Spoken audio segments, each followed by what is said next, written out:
بسم اللہ الرحمن الرحیم الحمد للہ رب العالمین الحمد للہ کما ہوا اہلہ رب اشرح لی صدری ویسر لی امری واحلل عقدۃ من لسانی یفقہوا قولی شرح دعائے مکارم الاخلاق وانتہی بنیتی الی احسن النیات وبعملی الی احسن الاعمال۔ خدایا میرے عمل کو منتہی کرو، اختتام دو بہترین اعمال پر، یعنی مجھے کامیاب کرو، میں بہترین عمل انجام دوں۔ ہم نے کافی ساری چیزیں آپ کی خدمت میں عرض کی، بس ایک بات رہ گئی ہے اعمال کے حوالے سے، یعنی اے خدا مجھے کامیاب کرو کہ میں احسن عمل انجام دوں۔ ہم اعمال تو بہت سارے کرتے ہیں، لیکن احسن عمل کا مطلب کیا ہے؟ دیکھیے، دو طرح کے عمل ہیں۔ ایک مرتبہ ایک عمل عمل حرام ہے، ایک مرتبہ ایک عمل عمل حلال ہے۔ مثلا سچ اور جھوٹ، یہ دو عمل ہیں، دو ایکٹیویٹیز ہیں۔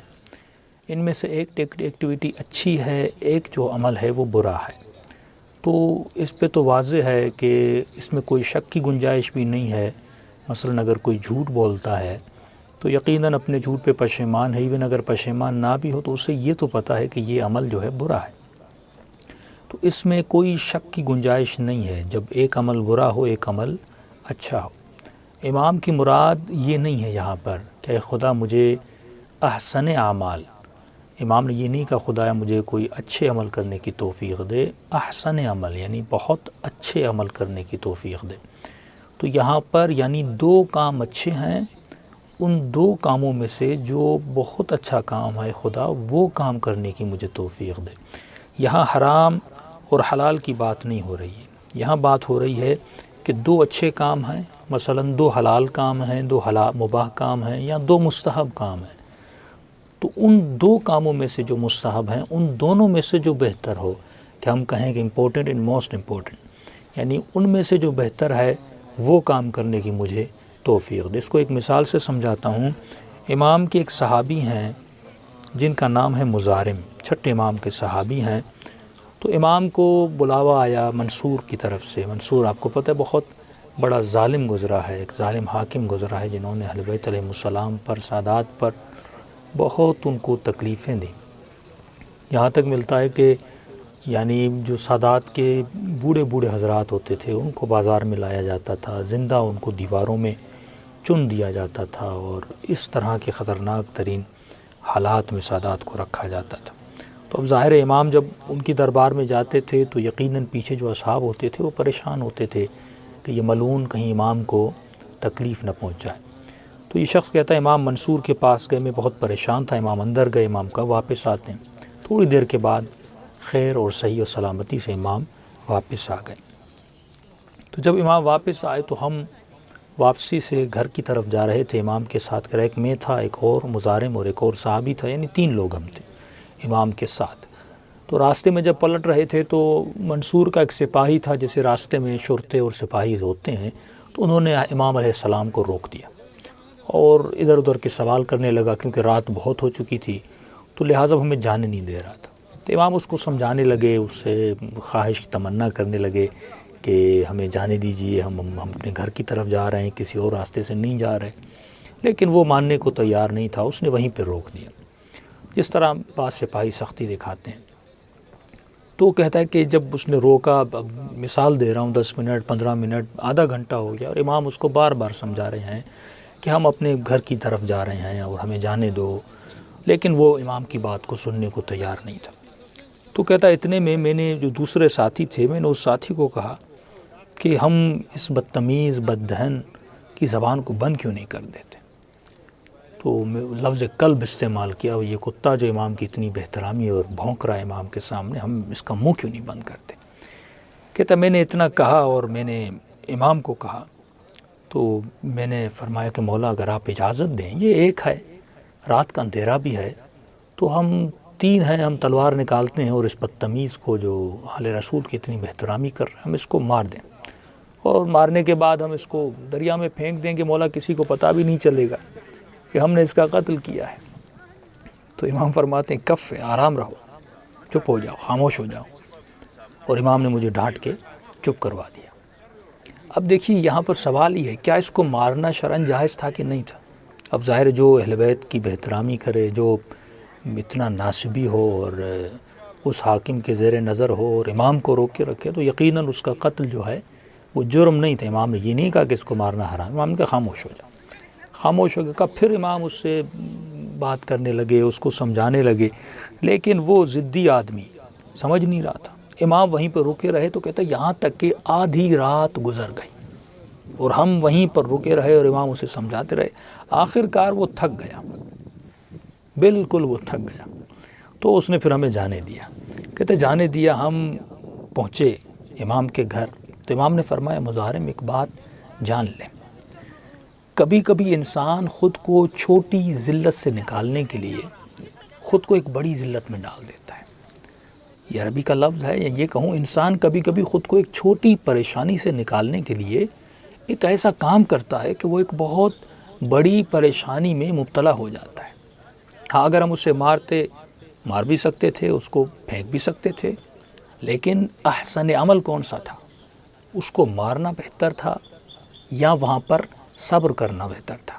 اب دیکھیے اہل بیت کی زندگی اگر ہم اپنی پریکٹیکل زندگی میں اپنائیں، میں اس لیے کہتا ہوں کہ ایک مرتبہ ہم ٹی وی پر پروگرامز پہ نماز کی تعریفیں، روزے کی تعریفیں، صاحب ایمان بن جاؤ ان کے لیے جنت ہے، لیکن آج تک ہم نے غور نہیں کیا ہم صاحب ایمان بنے تو کیسے بنے، ہم اپنی عبادات میں یہ لذتیں حاصل کریں تو کیسے کریں۔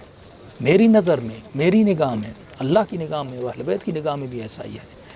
دنیا کی سب سے بڑی قیمتی چیز آپ کو پتہ ہے وہ سکون ہے۔ آج لوگ میسیجز کرتے ہیں مولانا سکون نہیں ہے، سکون نہیں ہے۔ خود بڑے بڑے علماء، ہم جیسے لوگ بھی پریشانی کے عالم میں مبتلا ہیں۔ اللہ سب کچھ دیتا ہے لیکن ہم میں سکون نہیں ہوتا، اس لیے کیونکہ ہم وہ دقائق، وہ ظرائف جو اہل بیت کی زندگی میں ہیں ان کو ہم نہ سوچتے ہیں نہ سمجھتے ہیں۔ تو احسن عمل یہ اہل بیت کی، ہم دعا مکارم الاخلاق کو ہم دعا سمجھ کے پڑھ لیتے ہیں، لیکن دیکھیے ہم کب سے اس کی شرح کو بیان کر رہے ہیں، بہت کم لوگ ان معارف تک پہنچتے ہیں۔ اور یہ چیزیں جو میں آپ کی خدمت میں عرض کر رہا ہوں، یہ ہم تو مترجم ہیں، آپ کے سامنے صرف ترجمہ بیان کر رہے ہیں۔ یہ بہت بڑے استاد اخلاق ہیں، اللہ نے بڑی توفیقات میں ہماری اضافہ فرمایا کہ ہمیں ان کی شاگردی کا شرف ملا، اور یہ سارے مطالب انہوں نے ہمیں پیش کیے یا دیے، تو ہم تو صرف ترجمہ کر کے آپ کی خدمت میں عرض کر رہے ہیں۔ تو یہ مطالب جو اہل بیت کی دعاؤں سے، ان کی شرحوں سے نکلتے ہیں عزیزان محترم، یعنی ایک معصوم کا کلام، اس کے اندر خزانے چھپے ہوئے ہیں۔ اے خدا مجھے احسن عمل کرنے کی توفیق۔ اب ابھی تک ہمیں یہ نہیں پتہ احسن عمل کیا ہے۔ تو امام یہاں جو فرماتے ہیں ان الرجل یخرج من ظل الصغیر فیدخلہ ذلک فی ظل الکبیر۔ کبھی کبھی انسان ایک چھوٹی سی ذلت، پریشانی سے خود کو نکالتا ہے، اور اس کے نکالنے کے لیے کچھ کرتا ہے، اور اس کے نتیجے میں کیا کرتا ہے، خود کو ایک بہت بڑی پریشانی میں ڈال دیتا ہے۔ یعنی آپ تصور کیجئے اگر وہ انسان اس کو مار دیتے، اس کو پھینک دیتے، کل اس کی لاش ملتی، اور لاش ملنے کے بعد ظاہر جستجو کرتے کس نے اس کو مارا ہے، پہلے سے اہل بیت کی دشمنی کا معاشرہ ہے، اور پھر امام فرماتے ہیں وہ جستجو کرتے اور ہم تک پہنچتے، تم پریشانی میں چلے جاتے، ہم پریشانی میں چلے جاتے، تمہارے بچے در بدر ہو جاتے۔ یعنی ایک چھوٹی سی پریشانی کے نکلنے کے لیے اگر تم یہ کرتے اور خدا نخواستہ کل ہم ایک بہت بڑی پریشانی میں چلے جاتے۔ تو انسان اپنی زندگی میں، اپنے لمحات میں چلتے ہوئے پھرتے ہوئے کتنے اتفاقات ہماری زندگی میں آتے ہیں، ایک چھوٹا سا غصہ میں بڑی پریشانی میں ڈال دیتے ہیں۔ ہاں تھوڑا آپ کی گاڑی کا کسی اور کی گاڑی سے ٹکر ہو جاتے، وہاں پہ احسن عمل کیا، لڑنا اچھی بات ہے، ہاں، یا 1-2 ہزار دے کے جان چھڑا کے آگے بڑھ جاؤ، اپنے وقت کو ضائع مت کرو۔ اب اس چکر میں آپ پڑ جاؤ، لڑائی میں پڑ جاؤ، جھگڑے میں پڑ جاؤ، ٹائم کتنا آپ کا ضائع ہوتا ہے۔ تو انسان جب بھی ایسے مصائب میں، اسپیشلی ظالموں کے ساتھ مصیبتوں میں آ جائے تو احسن عمل انجام دے۔ اب یہ بات یہاں پر کرنے کی نہیں ہے، لیکن آپ جناب سیدہ زینب سلام اللہ علیہا عقیلۃ العرب ہے نا، تو بی بی کی ایک مرتبہ ہم مصائب پڑھتے ہیں، لیکن انہی مصائب میں جب آپ غور و فکر کریں گے، دیکھیے بی بی کا رویہ دربار یزید میں اور ہے، اور بی بی کا رویہ ابن زیاد کی دربار میں اور ہے، کیونکہ بی بی کو پتا تھا ابن زیاد بہت ہی کرخت، سخیف، قسی القلب، بد اخلاق انسان ہے، ٹھیک ہے۔ تو اس وقت جب یہ ملعون مخاطب کرتا ہے اور کہتا ہے کہ یہ ابن سعد یہ زین العابدین امام کا نام لیتا ہے، کہ علی ابن الحسین یہ زندہ کیسے؟ جب میں نے کہا تھا ان کا ایک بھی مرد زندہ نہیں رہنا چاہیے، یعنی 6 مہینے کے بچے کو بھی شہید کر دیا نا۔ تو اس وقت بی بی کا رویہ آپ دیکھیں، بی بی اٹھتی ہیں اور بی بی ایک شعر پڑھتی ہیں، درد مندانہ شعر پڑھتی ہیں، اور جناب سجاد کے گلے پر اپنا سر رکھتی ہیں اور بڑی نرمی سے ابن زیاد سے مخاطب ہوتی ہیں کہ فرماتے ہیں وہ شخص جس کو کسی پہ رحم نہ آیا، کسی پہ رحم نہ آیا، اتنا قسی القلب انسان تھا۔ بی بی کے جملوں میں وہ تاثیر تھی کہ اس کا دل نرم ہو گیا اور اس نے امام سجاد کو چھوڑ دیا۔ اور یہی منظر آپ کو دربار یزید میں نظر آتا ہے۔ وہاں پر بھی جب جناب سجاد پہ بات آتی، لیکن وہاں پہ بی بی کا رویہ، وہ سختی، وہ لہجہ بی بی کا جو یزید کے ساتھ تھا، اس یزید کانپ جاتا ہے۔ تو یہ اہل بیت کی درایت کہ کہاں پہ کون سا رویہ رکھنا ہے اور کس جگہ پہ کس شخص سے کون سا رویہ رکھنا ہے، یہ احسن عمل کی بات بھی ہے، اس میں عقل و عقلانیت کی بات بھی ہے۔ تو وہاں فرماتے اگر تم چھوٹی سی پریشانی سے نکلنا چاہتے تم بہت بڑی پریشانی میں آ جاتے۔ ایک اور واقعہ ملتا ہے کہ ہمارے ساتھ امام موسیٰ کاظم علیہ السلام، اصحاب امام فرماتے ہیں ایک شخص تھا جو امام جب مسجد میں نماز پڑھاتے تھے یہ آتا تھا اور مسجد میں داخل ہوتے ہی امام کو برا بھلا کہنا شروع کر دیتا تھا، یہاں تک جسے سب علی کہتے ہیں نا۔ امام مولا حضرت علی کی شان میں گستاخی کرتا، خود امام کی شان میں، یعنی بددہن، حد کی حرمت، بہترامی اہل بیت کی کرتا تھا۔ تو اصحاب اٹھ کھڑے ہوئے، تلواریں نیام اسے نکال دی کہ مولا اس کا گلا کاٹتے ہیں، یعنی یہ تو ہماری شریعت میں ہے نا، جو اہل بیت کی بہترامی کرے وہ محدور الدم ہے، یعنی اس کا قتل کرنا جائز ہے۔ اب میں یہاں پہ اعمال گنوا رہا ہوں، وہاں پر رات کو اگر اسے مارتے جائز تھا، لیکن احسن عمل کون تھا کہ اس صبر کیا جائے، ہم بڑی مصیبت میں نہ پڑیں۔ یہاں پر یہ اہل بیت کی بہترامی کر رہا ہے، گالیاں دے رہا ہے، محدور الدم ہے۔ فقہ تشیع اہل بیت میں، خود اسلام میں اگر کوئی اہل بیت کو برا بھلا کہے وہ محدور الدم ہے، اس کا جو خون ہے وہ جائز اور مباح ہے، اس کو مارنا قتل کرنا جائز ہے۔ لیکن امام نے روک دی، امام نے کہا چھوڑ دو، صبر کرو۔ کہا ٹھیک ہے، حکم امام تھا، امام نے ہمیں روکا تو ہم نے تلواریں پھر نیام میں ڈال دی۔ کہ یہ جو روز آتا تھا، روز بہترامی کرتا تھا، ہم نے دیکھا 3 4 5 6 دن گزر گئے، یہ آ ہی نہیں رہا۔ اور کسی نے کہا کہ ہم نے اسے بازار میں دیکھا ہے اور وہ امام موسیٰ کاظم کے فضائل پڑھ رہا ہے، حضرت علی ابن ابی طالب کی مدح سرائی کر رہا ہے۔ ہم پریشان، جو روز مسجد میں آ کے اتنا گالم گلوچ کرتا تھا لیکن اب فضائل اہل بیت پڑھ رہا ہے، تعجب ہوا۔ تو ہم نے امام کو کہا مولا یہ کیا ہوا، آپ نے کوئی دعا کی، آپ کیا اتنا اس کے وجود میں بدلاؤ کیسے آیا؟ دیکھیے یہ طریقے اہل بیت سکھا رہے ہیں کہ اے اہل بیت کے چاہنے والو، جو سب کرتا ہے، جو اہل بیت کو گالم گلوچ دیتا ہے، اس کو مداح کیسے بنانا ہے۔ ہاں، اس کو قتل بھی کیا جا سکتا ہے لیکن اس کو مداح کیسے بنانا ہے۔ تو امام فرماتے ہیں میں اس کی زمین سے گزر رہا تھا، مزرعہ تھا اس کا، وہ کھیتی باڑی کرتا تھا صبح جا کے، تو امام فرماتے ہیں میں اس کے کھیت میں چلا گیا، تو مولا اس کے کھیت کے بیچ سے جانے لگے۔ اس نے دور سے کہا اے فرد کیا کر رہے ہو، میرے اتنی محنت کی ہے میں نے، تم بیچ سے جا کے میری پوری کھیتی باڑی کو خراب کر رہے ہو۔ نہیں سنا، امام چلتے گئے۔ اس نے پھر چینخ ماری کیا کر رہے ہو، لیکن امام بیچ سے کبھی ادھر کبھی ادھر اس کی کھیتوں کو خراب کرتے ہوئے چلتے گئے۔ یہ آگے بڑھا، جیسے آگے آئے تو اس نے امام کا چہرہ دیکھا اور پہچان گیا یہ کون ہے۔ اب اس نے کہا یقیناً اپنا موسیٰ کاظم نے مجھے اکیلا دیکھا ہے اور بدلہ لینے آئے ہیں، اب کیونکہ میں اتنا ان کو برا بھلا کہہ رہا تھا اور گالیاں دے رہا تھا، یقیناً یہ مجھ سے بدلہ لینے آئے۔ تو امام اس کے قریب گئے اور امام نے کہا السلام علیک۔ عرب کی روایت ہے، عرب جب کسی پر سلام کرتا ہے اس کا مطلب وہ انتقام یا لڑائی کے بدلے سے نہیں آیا بلکہ وہ صلح کی نیت سے آیا ہے۔ تو یہ سکون میں آ گیا کہ نہیں مجھے مارنے نہیں آئے۔ تو امام نے فرمایا کتنا تیرا نقصان ہوا ہوگا، یہ تم نے کھیتی باڑی پر کتنا خرچہ کیا ہے؟ تو اس نے کہا کہ 100 اشرفیاں۔ تو امام نے کہا اچھا اگر تم یہ ساری اپنی کھیت کو، یعنی جب فصل اتر جائے اور اس کو بیچ کے کتنا تجھے اندازاً فائدہ ہوگا؟ تو اس شخص نے کہا مجھے 200 اشرفیاں فائدہ ہوگا۔ تو امام نے اپنی جیب سے تقریباً 300 اشرفیاں تھیلا نکالا، اس میں 300 اشرفیاں تھیں، امام نے اس کو دیا۔ اور مولا فرماتے ہیں میں دعا کرتا ہوں کہ 200 یعنی 300 یہ تو یہ ہیں، لیکن تمہاری کھیت کو میں نے اتنا خراب بھی نہیں کیا، انشاءاللہ اس میں برکت ہوگی اور تمہیں زیادہ فائدہ ہوگا۔ کہ یہ کہہ کر مولا جانے لگے تو امام فرماتے اس نے میرا سر اپنے سینے پہ رکھا اور مجھے چومنا شروع کیا اور کہنے لگا میں نے تو آپ کی بہت بے-احترامی کی تھی، میں نے تو آپ کی بڑی بدتمیزی کی تھی، لیکن آپ تو بڑے با اخلاق اور آپ تو یعنی بہت اچھے انسان ہیں۔ اچانک اس کے دل میں امام کی محبت چلی گئی۔ اور امام گھوڑے پر سوار ہو اور مدینے چلے آئے۔ تو اب آپ نے دیکھا کہ وہ شخص جو سب اہل بیت کرتا تھا وہ اہل بیت کی مدح کرنے لگا۔ تو امام نے فرمایا کہ 2 عمل یہاں تم کر سکتے تھے، جو ہماری بہترامی کر رہا ہے اس کو قتل بھی کرتے، چلو یہ بھی ایک عمل تھا، اچھا عمل تھا، لیکن فرماتے اگر قتل کرتے وہ منافق و فاسق و کافر بن کے جہنم میں جلتا، کیا اس کو کافر بنا کے مارنا اچھا تھا یا ایک اس کو جنتی بنا کے مارنا، جنتی بنا کے اس کو چھوڑنا اچھا تھا؟ یعنی کیا ہوتا تم ایک منافق کو جہنم میں ایک منافق اور بڑھ جاتا، لیکن میں نے اسے جنتی بنایا، ہاں، اور اگر وہ دنیا سے چلا جاتا اس کے بچے در بدر ہو جاتے۔ لیکن امام فرماتے 300 اشرفیوں میں اگر کوئی بندہ مومن ہو سکتا ہے، 300 اشرفیوں میں اگر کوئی مومن ہو سکتا ہے اسے مومن بناؤ، ہاں، اب خود بھی مومن بنے گا، 4-5 اور کوئی مومن بنائے گا۔ تو یہ احسن عمل ہے، یہ اہل بیت کا رویہ جو تھا احسن عمل تھا۔ وہ دشمن کو موم کر دیتے تھے، اپنے اخلاق سے، اپنی رفتار سے لڑ بھی سکتے تھے، ان کو مار بھی سکتے تھے، ہاں، حالانکہ ان کے گلے کاٹنا بھی کوئی حرج نہیں تھا، جو اللہ کی اور رسول خدا کی اور اہل بیت علیہ السلام کی بہترامی کرے، سب کرے، وہ حضور الدم ہے، لیکن انہوں نے اپنے اخلاق سے اس کو بدل دیا۔ تو احسن عمل یعنی بہتر کام یہ تھا جو امام علیہ السلام نے کیا۔ جس طرح جناب آدم کے لیے آپ پڑھتے ہیں انہوں نے گندم کا دانہ کھایا، اب نبی کبھی گناہ تو نہیں کرتے، صفی اللہ نبی کبھی گناہ کرتے ہیں کیا؟ گندم کھانا احسن عمل نہیں تھا، یعنی اس سے بہتر کام اور تھا، تو صرف نبی نے احسن عمل نہ کیا تو خدا نے یہ سزا دی کہ جنت سے نکال دیا۔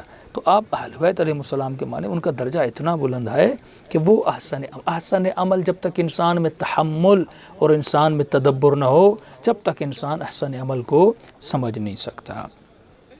تو آج یہی مسئلہ ہے، ہاں، انسان کو یہ سوچنا چاہیے کہ مجھے کون سا کام جو بہتر ہے، 2 کام آپ کے سامنے آتے ہیں، ان دونوں کاموں میں سے انسان تمیز دے کہ بہترین کام کون سا ہے۔ اب ایک اور واقعہ ملتا ہے کہ ایک شخص تھا، وہ امام کا صحابی تھا، چھٹے امام علیہ السلام کا، تو حج تھا، وہ حج پہ جانا چاہتا تھا۔ تو اب ظاہر حج کے لیے کتنے اس نے پیسے جمع کیے ہوں گے۔ کبھی کبھی یہ ہوتا ہے کہ آپ ایک مرتبہ زیارت کربلا کر کے آئے ہیں، دوبارہ زیارت کربلا پہ جانا چاہ رہے ہیں، ہاں، لیکن وہیں آپ کو پتہ ہے کہ میرے چچا جو ہیں وہ بیچارے بیمار ہیں، ہاسپٹلائز ہیں، 50,000 آپ کا خرچہ ہے کربلا جانے کا، 50,000 اس بندے کا علاج بھی ہو سکتا ہے، ہاں۔ یہاں پر احسن عمل کون سا ہے، کون سا بہتر کام ہے؟ چچا کی مدد کرنا ہے، زیارت امام حسین کرنا، ہاں، ایک بار کر کے بھی آئے، کربلا ہو کر بھی آئے۔ بعض لوگ تو ہر سال کے شوقین ہوتے ہیں نا، میں تو کہتا ہوں ایک مرتبہ کسی اور مومن کو بھیج دو جو کبھی کربلا نہیں بھی گیا۔ تو یہاں پر احسن عمل ہے اس چچا کی مدد کرنا، یہ نہیں اس کو جا کر کہو چچا میں نے قرض نہیں، کہ چچا یہ پیسے آئیں بالکل مفت، کوئی عوض نہیں لوں گا، کوئی غرض الحسن ہے، جا کے سکون سے گھر سو جاؤ، ہاں، اس کی کتنی زیارتوں کا ثواب ہوگا۔ چھٹے امام کے صحابی ہیں، کہتا ہے میں جہاں پر اونٹوں کو کرایہ لیا جاتا تھا، اونٹوں کو، اور اس کے بعد اونٹوں پہ وہ سوار ہو کے جاتے تھے حج کے لیے، تو میں کوفے میں ایک جگہ پر گیا، مرکب کو جہاں پہ کرایہ پہ مرکب کو لیا جاتا تھا، یعنی سواریوں کو، کس لیے؟ تاکہ لوگ جاتے تھے حج پہ۔ تو یہ حج میرا واجب نہیں تھا، کہہ رہا میں نے ایک مرتبہ واجب حج کر دیا۔ واجب حج اگر انسان میں استطاعت ہے، پیسے وہ تو پھر کرنا چاہیے، وہ واجب بھی ہے، اس سے یہ نہیں کہ میں کسی کی مدد کروں، یہ نہیں ہے، یہ میرا واجب جو میرے اوپر تھا وہ میں نے کر دیا تھا۔ یہ دوسرا حج تھا، حج کا موسم تھا، میں جانا چاہ رہا تھا۔ تو کہتے جیسے میں مرکب کو کرایہ کرنے کے لیے جا رہا تھا تو میں نے راستے میں میری آنکھ پڑ گئی ایک خاتون پر، جو کچرے سے ایک مری ہوئی مرغی سمجھیں، کوئی مرا ہوا حلال جانور جو، لیکن مرا ہوا مردار تھا، تو ظاہر وہ حرام ہو گیا، تو وہ اس کے جو ہیں کھال اس کی اتار رہی تھی۔ تو میں نے کہا یا آمد علی، کیا اللہ اکبر، یہ مردار کی کھال کیوں اتار رہی ہو، ایک میتے کی کھال کیوں اتار رہی ہو؟ تو اس نے کہا اے مرد، میرے شرائط ایسے ہیں، میری صورتحال ایسی ہے، میرے حالات ایسے ہیں کہ میں مجبور ہوں یہ لے جاؤں، میرا شوہر مر چکا، 4-5 بچے میرے یتیم ہیں، تو لہٰذا اب یہ صورت، یعنی میری حالت یہ ہو گئی ہے کہ مجھ پر یہ کھانا حلال ہے، کئی دنوں سے میں ایک روٹی کی تلاش میں ہوں، کھانے کی تلاش مجھے کہیں سے نہیں ملا، اب میرے بچے بھوک سے مر رہے ہیں، مطلب میرے حالات ایسے ہو گئے ہیں کہ مجھ پر مردہ حلال ہے، میں کھا سکتی ہوں۔ اس نے سوچا کہ حج پہ جا رہے ہو اور ایک خاتون اس حالت میں مبتلا ہے، اس نے کہا خاتون چلو میرے ساتھ، مجھے گھر لے چلو، اس کو یہیں پہ پھینک دو۔ تو وہ اس کو گھر لے گیا. گھر لینے کے بعد یہ اس کے بچوں کے ساتھ ملا, ان کے ساتھ بڑا محبت کی, ان کے ساتھ بڑی شفقت کی, اور اس کے جتنے بھی حج کے پیسے تھے اس نے وہ سارے اس خاتون کے گھر کے اندر اس میں رکھے, گھر کے کمرے میں رکھے اور وہیں پہ رکھے. یہ گھر سے باہر آ گیا, پیچھے اس نے مڑ کے بھی نہیں دیکھا. کہتا سیدھا جا کے گھر میں چلا گیا, کسی کو بتایا نہیں کیوں گیا تھا, کیا مسئلہ ہوا تھا. یہ انشاءاللہ نیکسٹ سیشن میں آپ کو پتہ چلے گا کہ شیطان پھر جو آپ عمل کرتے ہیں اس کو کیسے تباہ کرتی. تو نیک عمل ہے نا, ابھی تک ہم اس اسٹیج پہ پہنچے. میں نے کسی کو نہیں بتایا, جا کے گھر سو گیا. ایک عرصہ گزرا, جیسے حج کا موسم ختم ہوتا ہے تو جتنے دوست میرے تھے, اچھا میں نے کسی کو بتایا بھی نہیں کہ میں حج پہ نہیں گیا. جو جن دوستوں کو پتہ تھا کہ میں حج پہ جا رہا ہوں, کیونکہ مرکب لے کے ہر کوئی اکیلا نکل جاتا تھا, رش ہوتی تھی, کسی کو بتایا بھی نہیں. وہ میرے دوست مجھ سے ملنے آئے, میں ان سے ملنے گیا تاکہ ان کو جیسے حج سے آئے ہیں ان سے جا کر باتیں کروں. تو ایک دوست سے میں جا کر ملا اور اس نے کہا کہ جناب میں حج کر رہا تھا تو میں نے آپ کو وہ جمرات میں جب ہم شیطان کو کنکریاں پتھر مارتے میں نے وہاں آپ کو دیکھا تھا, اور جیسے میں وہاں سے لوٹ رہا تھا میں آپ کے پیچھے آیا, لیکن آپ پھر مجھے نظر نہیں آئے. اس نے کہا شاید اس سے غلطی ہو گئی ہو. کہا پھر میں کسی اور دوست سے ملنے گیا جو حج کر کے آیا تھا. اس نے کہا میں صحیح و صفا مروہ کر رہا تھا, میں نے آپ کو دیکھا تھا. اور جو ہے اس نے کہا, ایک نے کہا, دوسرے نے کہا, اس نے تعجب کیا. چلو اس نے کہا, میں نے بھی کہا ان کو کچھ بھی نہیں کہا کہ میں حج پہ نہیں گیا تھا. میں نے کہا ٹھیک ہے, جو سمجھ رہے ہیں اچھی بات ہے, سمجھے کہ میں حج پہ تھا. پھر تیسرے دوست سے ملا, اس نے کہا کہ میں طواف کر رہا تھا اور طواف کے درمیان میں نے تجھے دیکھا, لیکن رش اتنی تھی پھر میں نے تمہیں ڈھونڈا, تم مجھے ملے ہی نہیں. اب اس کی پریشانی میں اضافہ ہوا کہ یہ ماجرا کیا ہے. کہتا ہے میں چھٹے امام سے ملنے چلا گیا اور میں نے کہا مولا یہ معاملہ اس طرح ہے, حالانکہ میں حج پہ نہیں گیا اور یہ میں نے کام کیا تھا. اور امام فرماتے مولا فلاں دوست نے کہا, فلاں دوست نے. ایک آدمی غلطی کر سکتا ہے, 3-4 لوگ کیسے کہہ سکتے ہیں کہ ہم نے تجھے حج پہ دیکھا تھا. تو امام فرماتے ہیں جس علویہ کی تم نے مدد کی تھی, غالباً وہ خاتون سید سادات تھی, جس علویہ کی تم نے مدد کی تھی, تمہاری اس مدد کے بدلے میں پروردگار عالم نے آسمان سے ایک ملک کو بھیجا تھا جس کو تمہاری شکل میں بنا کر بھیجا تھا, اور وہ تمہاری طرف سے حج کر رہا تھا. ابھی آپ دیکھیں کہ ایک آدمی اگر خود حج کرنے جاتا, اللہ جانے قبول بھی تھا نہیں تھا, اب وہ حج جو ملک کرے, جو معصوم وجود ہے, اس کی شکل میں آ کر وہ حج کر رہا تھا, اب اس کا حج بھی قبول ہے, اس کا درجہ بھی کتنا بلند ہوگا. تو امام نے کہا جا میرے حاجی میرے سینے سے لگ جا. تو یہ ہے احسن عمل. انسان کو یہ پتہ ہونا چاہیے کہ احسن عمل کیا ہے. جب انسان احسن عمل کرتا ہے, یعنی وہ پیسے ویسے بھی وہ حج کے لیے خرچ کر سکتا تھا, لیکن یہاں پر احسن عمل یہ تھا ایک بھوکے کو, ایک غریب کو حرام سے بچانا اور اس کو پھیلے حرام سے بچانا. تبھی فرماتے ہیں وَبِعَمَلِي إِلَىٰ أَحْسَنِ الْأَعْمَالِ, اے خدا میرے عمل کو احسن عمل بنا.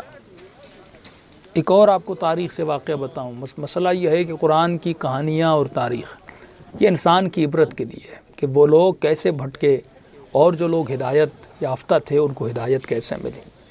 تو جنگ احد آپ کو پتہ ہے کہ ایک ایسی جنگ تھی جو جیتی ہوئی جنگ مسلمانوں نے ہاری تھی, وہ صرف ایک نافرمانی کی وجہ سے. اگر وہ ایک نافرمانی وہاں نہ ہوتی مسلمان کتنے سرخرو ہوتے. رسول خدا نے 70 لوگوں کو ایک پہاڑی پہ روک دیا. ایک پہاڑی تھی جس کے اطراف سے ایک چھوٹا سا پتلا سا راستہ گزرتا تھا. تو رسول خدا نے فرمایا کہ تم 70 لوگ اس پہاڑی کی حفاظت کرنا اور یہاں سے ہلنا بھی مت. یہاں تک فرمایا اگر تم مسلمانوں کے لشکر کو دیکھو کہ وہ دشمن کے لشکر کو اتنا پیچھا کریں کہ وہ جا کر مکے کے دروازے تک پہنچ جائیں, پھر بھی تم پہاڑی کو مت چھوڑنا. اور اگر تم یہ دیکھو کہ کفار کا لشکر مسلمانوں کے لشکر کا اتنا پیچھا کرے کہ وہ مدینے کے دروازے تک آ جائیں, پھر بھی تم اس پہاڑی سے مت اترنا. جب تک میں تمہیں حکم نہ دوں تمہیں پہاڑی سے ہلنا نہیں ہے. اب مسئلہ کیا ہوا کہ نیچے جو مسلمانوں کا لشکر تھا, یہ عجیب جنگ تھی, بہت جلدی وہ لوگ جو ہیں ہار گئے, اور وہ سامان بھی اپنے ساتھ بہت لائے تھے کیونکہ ان کو ایک بہت لمبی جنگ کی انہوں نے پلاننگ کی تھی کہ ہم مدینے کے دروازے تک جائیں گے اور میں بھی وہاں پر یہ مسلمان دفاع کے لیے دروازے بند کر دیں اور ہمیں وہاں پہ شاید کئی دن ہمیں رکنا پڑے.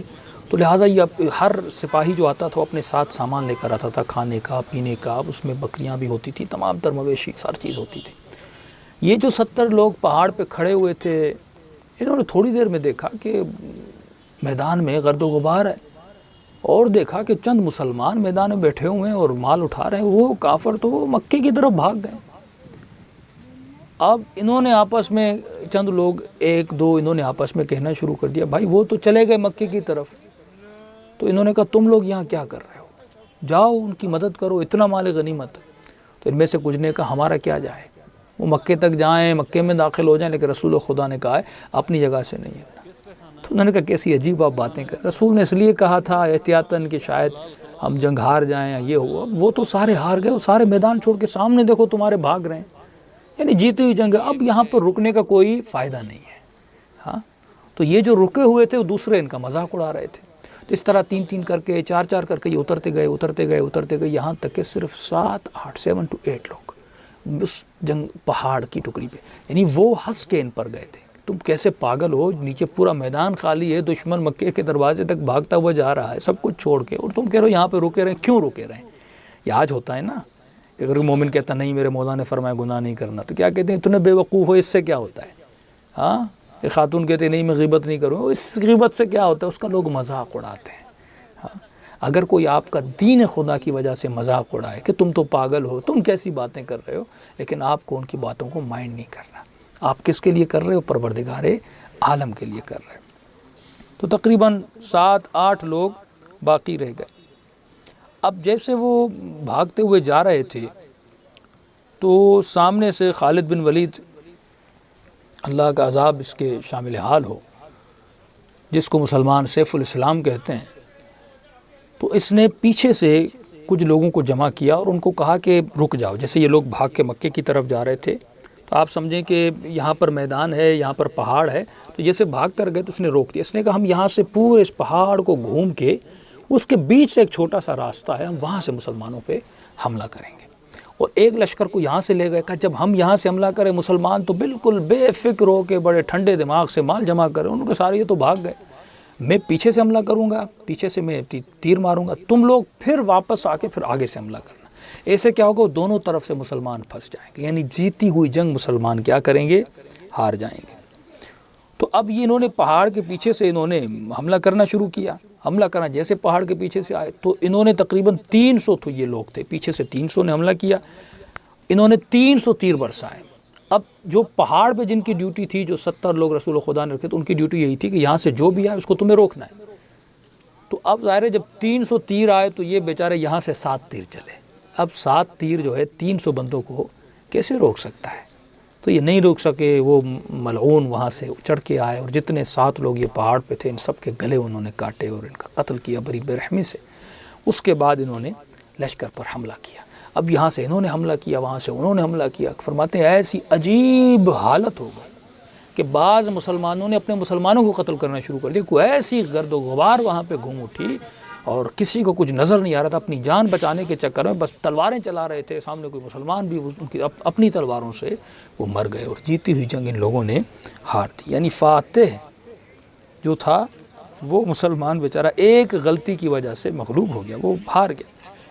اب یہاں پر مسلمان جب پریشان ہو گئے تو وہاں پر شیطان نے بھی فائدہ لیا، اور شیطان نے وہاں پر ایک آواز بلند کی کہ لقد قتل محمد، علیہ باللہ رسول خدا دنیا سے چلے گئے، مارے گا۔ اب جیسے مسلمانوں نے سنا، مسلمان مدینے کی طرف بھاگ اٹھے، اب دشمن ان کے پیچھے، یہ مدینے کی طرف بھاگ اٹھے۔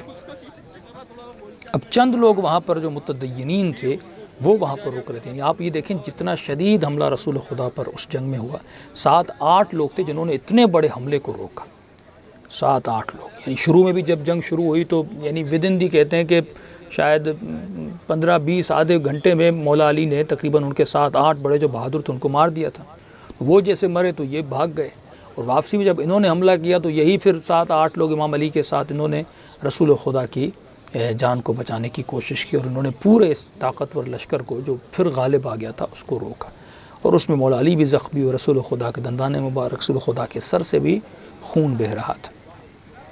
اب جنگ ختم ہو گئی، ایک ایک آتا تھا رسول خدا سے ملتے تھے، علی تم بھی زندہ ہو، ایک اور آتا تھا یا علی تم بھی ہو تم بھی ہو، رسول خدا کو جناب حمزہ کہیں پر نظر نہیں آئے، کہیں پر نظر نہیں آئے کہ میرے چچا حمزہ کہاں ہے؟ اب کسی نے کہا یا رسول اللہ میں نے دیکھا تھا وہ اپنی سواری سے نیچے گرے تھے، اب یہ مجھے نہیں پتا کہ وہ گرنے کے بعد اٹھے نہیں اٹھے، کیونکہ اتنی گرد و غبار تھی مجھے کچھ نظر نہیں آیا۔ رسول نے ایک صحابی کو بھیجا کہ حمزہ کو دیکھ کر آؤ۔ اب یہ صحابی جیسے میدان میں آیا، اس نے جناب حمزہ کے لاشے کو دیکھا اور جنازے مبارک کو دیکھا، اور اتنی بری حالت تھی کہ اس نے کہا میں رسول خدا کو جا کر بتاؤں تو کیسے بتاؤں؟ یہ وہیں پہ رک گیا۔ تھوڑی دیر ہوئی، رسول خدا نے کہا علی تم جا کر دیکھو وہ آیا کیوں نہیں۔ مولا علی جیسے آئے اور جناب حمزہ کے جیسے جنازے پر نگاہ پڑی تو مولا علی بھی رک گئے کہ رسول خدا کو کیسے بتاؤں۔ بہت محبت کرتے تھے رسول خدا اپنے چچا جناب حمزہ سے، وہ بھی رک گئے۔ اب یہاں پر رسول خدا نے کہا کہ میں خود جاتا ہوں۔ اب رسول خدا خود بھی زخمی ہیں، اس حال میں رسول خدا چلے اور ان کی آنکھ پڑی جناب حمزہ کے بدن پر۔ اتنا منقلب ہوئے رسول خدا، اتنا منقلب ہوئے، فرمایا یہ ایسا لمحہ ہے جو میری زندگی میں سب سے زیادہ، رسول خدا کے جملے فرماتے میری زندگی میں جتنی جنگیں ہوئی ہیں، یعنی جب سے میں پیدا ہوا ابھی تک، یہ واحد لمحہ رسول خدا فرماتے ہیں جو میری زندگی میں بہت دشوار تھا، اور یہ لمحہ میرے لیے بہت مشکل تھا، اور یہ لمحہ جنگ احد کا لمحہ تھا جب میں نے جناب حمزہ کے جنازے کو دیکھا۔ اب رسول خدا جنازے پر ہیں، دیکھیے نا بہت لوگ حج پہ جاتے ہیں نا، میدان احد ایک ایسا میدان ہے جہاں پہ جب مومن جائے یہ سیلفیاں یہ فوٹو مت لیا کریں۔ پہلے مومنین جاتے تھے، ہمیں استاد بتاتے ہیں کہ لوگ وہاں پہ جا کے گریا کرتے تھے، کیونکہ وہ زمین شہداء کی زمین ہے۔ ایک جنازہ نہیں زن محترم، 70 جنازوں کا مسلح کیا گیا تھا۔ مسلح مطلب ان کے ناک کو کاٹا گیا، ان کے کان کو کاٹا گیا۔ جناب حمزہ کی تو اور بری حالت تھی، ان کے جگر کو ہندہ ملعونہ نے، یزید کی جو دادی تھی، اس نے جو ہے جناب حمزہ کو اتنا زخمی کیا۔ تو جب بھی جنگ میدان احد میں جائیں تو یہ کام نہ کیا کریں۔ جناب حمزہ کی جب زیارت کریں، ان ملعونوں نے جناب اتنی بڑی شخصیت کی قبر کو بھی خراب کیا۔ وہی نسلیں ہیں جو بدلہ لے رہی ہیں آج تک آل رسول سے، رسول کے رشتہ داروں سے، جنہوں نے رسول تک کو نہیں بخشا، مسلمان کو رسول کی قبر کی زیارت کرنے نہیں دیتے۔ تو وہاں جا کر علماء فرماتے ہیں کہ عجیب رقت طاری ہوتی جناب حمزہ کی جب آپ قبر پہ جاتے ہیں، اتنا ان کا درجہ بلند ہے، اتنے رسول خدا ان کی قبر پہ روئے تھے۔ تو وہاں جا کر پہلے علماء فرماتے ہیں جب شوال کا مہینہ آتا تھا تو لوگ ماہ شوال میں نکاح نہیں پڑھواتے تھے، کہتے تھے یہ حزن یعنی غم کا مہینہ ہے۔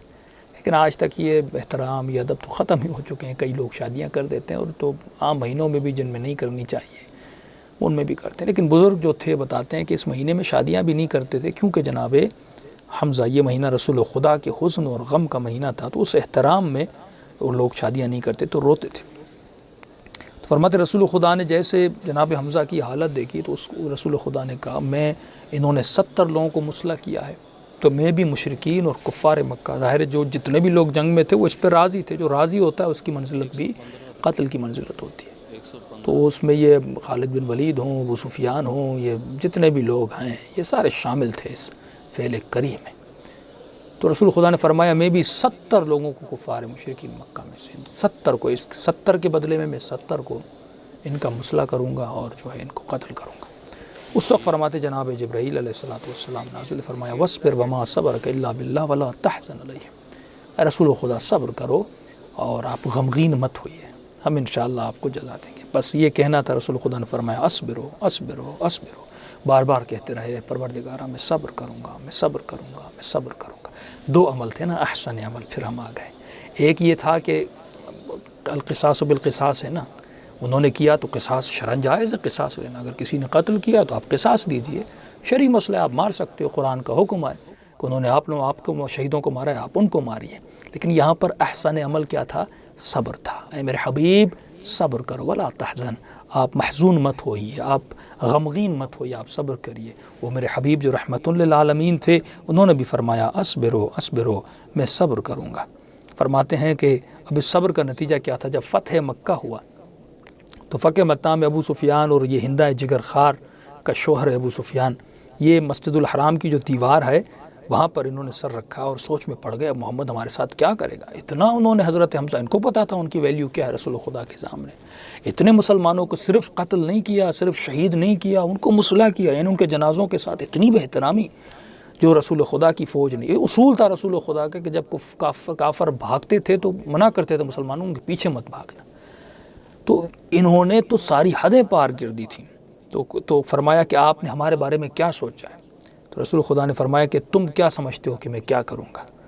کہا اخن کریم وابن اخن کریم، کا ایک کریم بھائی ہو اور کریم کے بیٹے ہو اور ہم عفو کے منتظر ہیں۔ رسول خدا نے فرمایا اذهبوا فانتم الطلقاء، چلے جاؤ تم میرے آزاد کردہ ہو۔ جس طرح غلام کو آزاد کیا جاتا ہے نا، یعنی میں چاہتا تو تمہیں مارتا لیکن میں نے تجھے آزاد کیا۔ اب یہی جملہ جناب سیدہ زینب سلام اللہ علیہ دربار یزید میں کہتی ابن الطلقاء، اے میرے جد کے آزاد کردے کے بیٹے، ہم چاہتے تو تمہاری گردنوں کو کاٹ دیتے، ہم چاہتے تو تمہیں قتل کر کے مسلح کرتے، تمہارے ناک اور کانوں کو کاٹ دیتے، لیکن اے آزاد کردہ غلام، آج تم نے اسی محمد کی نواسیوں کو دربار میں لایا۔ تو احسن عمل، یہ رسول خدا نے احسن عمل کیا۔ شاید رسول خدا انتقام لیتے تو لے سکتے تھے، انتقام لینا شریعت کا ایک حصہ ہے، لیکن انتقام نہیں لیا۔ اب اس کا نتیجہ کیا ہوا؟ نتیجہ یہ ہوا کہ یدخلون فی دین اللہ افواجا اذا جاء نصر اللہ والفتح ورأیت الناس یدخلون فی دین اللہ افواجا۔ نتیجہ یہ تھا جب مکے والوں نے رسول کا یہ کرم دیکھا، اب یہ بات پھیل گئی، جتنے قبیلے تھے بھائی جنہوں نے حمزہ کو شہید کیا، مسلح کیا، جگر چبایا ان کا، اتنے کریم ان کے نبی ہیں، یہ ان کا اسلام ہے، یہ ان کی رسومات ہے، یہ ان کی تعلیم ہے، یہ ان کا کرم ہے۔ جب انہوں نے یہ دیکھا یدخلون فی دین اللہ افواجا، فوج در فوج، جوق در جوق لوگ مسلمان ہونے لگے، ایک رسول خدا کے صبر کی وجہ سے۔ تو یہ تھا احسن عمل۔ چاہتے تو وہ بھی کر سکتے تھے، لیکن جب آپ احسن عمل کرتے ہیں تو اس کا فائدہ بھڑاس تو آپ کی نکل سکتی ہے، لیکن ہم دین اسلام کے لیے، لوگوں کو سنبھالنے کے لیے، تو اس لیے عرض کرتا ہوں اپنے بھائیوں کو، سننے والوں کو، کہ ایک مرتبہ آپ ایک بہترامی کر رہا ہے اہل بیت کی، ہاں، تو آپ اس کو اپنے اخلاق سے، اپنی نرمی سے، کبھی کبھی شاید ایک قرضہ دینے سے وہ اس کا خیال، اس کی سوچ شیعت کے خلاف بدل جائے۔ بالکل اس کی چھوٹی سی مالی مدد کرنے سے، اس کی بیٹی کو جہیز میں مدد کرنے سے، میں ایسے بہت سارے مومنین کو جانتا ہوں جنہوں نے ہمارے اہل سنت کی کئی بیٹیوں کی شادیاں کروائی ہیں۔ آپ کے بلوچستان کی ایسی جگہوں پر جہاں پر پانی دستیاب نہیں ہے، 5-5، 6-6، 700 فیٹ پر نیچے پانی ہوتا ہے، ان کو وہاں پر پانی فراہم کر کے دیا ہے، تو وہ لوگ مرید ہو گئے ہیں اہل بیت علیہ السلام، کیونکہ یہ ان کے چاہنے والوں کا کردار ہے۔ تو کبھی کبھی یہ احسن عمل ہوتا ہے۔ اور وہ جناب حمزہ جن کا رتبہ اتنا بلند ہے کہ رسول خدا جب رشتہ لینے کے لیے جاتے ہیں، دیکھیے نا، میں پہلے عظمت بتا رہا ہوں، رسول خدا ان کے خون کا بدلہ نہیں لے رہے، معاف کر رہے ہیں، اور اس عمل کی وجہ سے ادخل فی الدین افواجا کہ ملتا ہے کہ جب جناب خدیجۃ الکبریٰ کا رشتہ لینے گئے، جناب حمزہ کو لے کر گئے، جناب خدیجہ کے والد راضی نہیں تھے، انہوں نے رسول خدا کی شان میں بھی تھوڑی سی بے احترامی کی تھی کہ تم اس الیاذ باللہ اس فقیر کا رشتہ لے کر آئے ہو میری بیٹی کے لیے۔ تو اس وقت بھی جناب حمزہ بلند ہوئے تھے، اس وقت ان کا دھاذا محمد فقیر سلوق، سلوق کہتے ہیں وہ فقیر جو کوچوں میں بیٹھے ہوتے ہیں، اس کا رشتہ لے کر آئے ہو میری بیٹی کے لیے، ظاہر وہ امیر تھیں۔ اس وقت جناب حمزہ بلند ہوتے ہیں اور اس کے گریبان سے پکڑتے ہیں، فرمائے سخیف، اے کم عقل، تم یہ نادان، تم پتہ نہیں تم کس کے بارے میں بات کر رہے ہو، اموالنا و ارواحنا کلہ بیدہ، ہمارا مال، تمہارا مال، ہمارا مال، ہماری جانیں اس کے ہاتھ میں، اگر وہ ارادہ کرے تو یہ مال اور یہ جان کچھ بھی نہیں ہے۔ اس کے بعد وہ راضی ہوئے اور وہ جناب خدیجہ الکبریٰ جناب سلام اللہ علیہ کی نکاح ہوا۔ تو جناب حمزہ کا اتنا درجہ بلند ہے کہ رسول خدا فرماتے ہیں کہ میرے 2 وزیر ہیں، میرے 2 وزیر آسمان پر ہیں، 2 وزیر زمین پر ہیں۔ فرماتے 2 وزیر جو میرے آسمانوں پر ہیں، ایک کا نام جبرائیل ہے، دوسرے کا نام میکائیل ہے، اور زمین پر جو میرے 2 وزیر ہیں، ایک کا نام جناب حمزہ ہے، ایک کا نام حضرت علی ابن ابی طالب ہے۔ فرماتے خیر و اخوتی علی، میرا بہترین بھائی اخوتی علی ہے، وخیر و عمامی حمزہ، اور میرے بہترین چچاؤں میں سے اگر کوئی چچا ہے وہ جناب حمزہ علیہ السلام ہے۔ تو عزیزان محترم، خیر عمل انسان کو یہ سوچنا چاہیے کہ خیر عمل کیا ہے، اور رب تم کو جناب حمزہ کا ذکر ہوا، یہ بہت بڑی عظیم شخصیت ہے۔ جب بھی جانا ہو آپ کو مدینے تو یقیناً ان عظیم شخصیت کی زیارت کریے گا۔ اب رسول خدا کو پتہ چلا کہ عورتوں کو پتہ چلا کہ یہ شہادتیں ہوئی ہیں، تو دوڑتی ہوئی آئیں، تو مولا علی نے عرض کیا کہ یا رسول اللہ کیا کریں، جناب حمزہ کی بہن بھی آنا چاہتی ہے، اور خود جناب فاطمہ الزہرا بہت پریشان تھی کہ بابا زخمی ہوئے ہیں۔ تو رسول نے فرمایا فاطمہ کو آنے دو، کیونکہ وہ بابا کے لیے پریشان ہے، تاکہ مجھے دیکھیں، اس کو تسلی ہو جائے۔ بی بی کو آنے دیے جاتا ہے، لیکن ان کی بہن کو روک لیا جاتا ہے کہ کیسے بہن بھائی کو دیکھیں گی۔ تو فرماتے ہیں کہ بہن نے وعدہ کیا کہ رسول خدا میں جزا و فضا نہیں کروں گی، جس تو عرب جاہلیت میں ہوتا تھا، تو وہ کام میں نہیں کروں گی، میں وعدہ کرتی ہوں۔ رسول نے کہا ٹھیک ہے، ان کو آنے دو۔ ان کے آنے سے پہلے رسول نے اپنی ردا اتاری، جناب حمزہ کی بدن پہ ڈال دی، پاؤں نظر آ رہے تھے، اس پہ پتے ڈال دیے، اور فرماتے ہیں کہ بہن نے جیسے بھائی کے جنازے پر آئیں، انہوں نے جناب حمزہ کے صرف چہرے سے چادر ہٹائی اور وہ زخمی چہرہ سید الشہداء کا جب دیکھا تو بی بی چیخ مار کے وہیں پر بے ہوش ہو گئے۔ اور عجیب نماز جنازہ، یعنی تاریخ اسلام میں ابتدا اسلام سے اب تک کسی کا جنازہ ایسا پڑھایا نہیں گیا جو جناب حمزہ کا پڑھایا گیا۔ نارملی جنازوں میں 5 تکبیریں ہوتی ہیں، رسول خدا نے 70 تکبیروں کے ساتھ جناب حمزہ کا جنازہ۔ یہ شہید کی ویلیو بتا رہا ہوں، یہ نہیں کہ چچا تھے، وہ ان کا درجہ تھا، وہ ان کی عظمت تھی۔ خود جناب ابو طالب کے جانے پہ رسول خدا نے عام الحزن، غم کا سال منایا۔ جناب حمزہ کے جانے پر رسول خدا نے ایک عجیب کیفیت میں نمازیں پڑھائی ہیں۔ 70 تکبیریں اس میدان میں رسول خدا نے پڑھی، جناب حمزہ کے جنازے پر 70 تکبیر دی، رسول خدا رو پڑے۔ اور فرماتے جب رسول خدا مدینے میں ظاہر ہے جناب حمزہ بھی مہاجر تھے، رسول خدا خود مہاجر ہیں، مدینے میں ہجرت کر کے آئے، تو جب ہجرت کر کے ظاہر رشتہ دار اتنے جناب حمزہ کے نہیں تھے، تو رسول خدا نے جب جناب حمزہ کے گھر کو دیکھا تو وہ گھر میں ایک خاموشی تھی، کچھ بھی نہیں تھا۔ فرمایا میرے چچا کتنے مظلوم ہیں، کیونکہ مہاجر ہیں اور یہاں پہ کوئی ہے بھی نہیں، اگر مکے میں ہوتے کوئی چند رشتہ دار ہوتے تو ایک گریہ ہوتا۔ فرماتے میرے چچا پر کوئی رونے والا بھی نہیں ہے۔ جیسے رسول خدا کی یہ باتیں سنی، مدینے کی عورتیں جمع ہوئی اور انہوں نے تقریباً جناب حمزہ پر گریہ کیا۔ تو یہ گریہ جو ہم کرتے ہیں یہ سنت رسول ہے، یہ تاریخ ان کے سامنے بہترین دلیل جناب حمزہ کی زندگی کی دلیل ہے، کس طرح رسول خدا نے ان پر گریہ کیا۔ اور تکبیریں پڑھنے کے بعد جب مدینے آتے ہیں، گھر میں خاموشی دیکھتے ہیں تو فرماتے مجھے یہ خاموشی اور دکھ دے رہی ہے۔ پھر عورتیں جمع ہوتی ہیں، پھر جناب حمزہ پر سوگ منایا گیا، یہ کہوں ان پر گریہ کر دیا گیا۔ تو عزیزان محترم، بہترین عمل انسان یہ سوچے کہ احسن عمل کون سا ہے جس کے نتیجے میں اتنی کٹھن وقت رسول خدا پر اہل بیت پر آتے تھے، لیکن وہ کام کرتے تھے جو احسن عمل ہو، جس سے دین کا فائدہ ہو، جس سے اسلام کا فائدہ ہو۔ انشاءاللہ اگلی نشست میں اپنے آرائز کو مزید آپ کی خدمت میں پیش کریں گے۔ دعا ہے پروردگار عالم جناب حمزہ شہید کے اور جنگ احد کے شہداء اور جنگ بدر کے شہداء کے صدقے میں ہم کو بھی ان شہداء کے ساتھ محشور فرمائے۔ فرماتے ہیں جب قیامت کا دن ہوگا اور مولا علی کو جب لایا جائے گا نا، یہ روایت کے جملے اس طرح ہیں کہ مولا کو جب قبر سے لایا جائے گا اور میدان محشر مولا آئیں گے تو مولا کے ایک ہاتھ کی طرف جناب حمزہ ہوں گے، دوسری طرف جناب جعفر طیار ہوں گے، اور مولا کے پیچھے جناب سیدہ ہوں گے، اور سیدہ کے دائیں بائیں امام حسن حسین ہوں گے۔ خدا وہ دن ہمیں دیکھنا نصیب کرے اور جوار اہل بیت میں ہم سب کو جنت میں جگہ نصیب فرمائے۔ السلام علیکم ورحمۃ اللہ وبرکاتہ۔